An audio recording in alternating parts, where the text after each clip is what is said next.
अस्सलाम वालेकुम।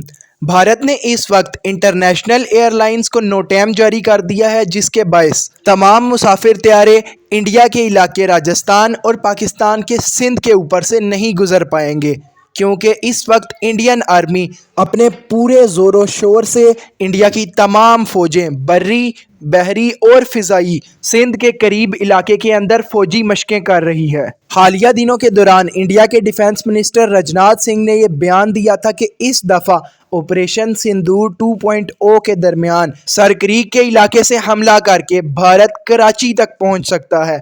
इन मशकों का दौरानिया 10 दिन का है, जिनमें नवंबर 10 तक इंडिया की फ़ौज राजस्थान और सिंध के करीब ये मशकें करेगी। इस एक्सरसाइज के दौरान जो मेजर शहर इंडिया की तरफ हैं वो हैं भिम्बर, राजकोट, जबकि पाकिस्तान की साइड पर रहीम यार खान और दादू वगैरह हैं। अब इन मशकों से आपके जहन में ये सवाल आ रहा होगा कि अचानक इंडिया पाकिस्तान के नज़दीक ये मशकें क्यों करना शुरू हो गया है। इसका जवाब है कि नवंबर के पहले हफ्ते के दौरान ही बिहार में इलेक्शंस होने हैं। यहाँ से आप समझ सकते हैं कि जैसे ही इंडिया की किसी स्टेट के अंदर इलेक्शंस होना शुरू होते हैं तो बॉर्डर पर टेंशन्स भी शुरू हो जाती हैं। तो नाजरीन, ये थी तमाम डेवलपमेंट।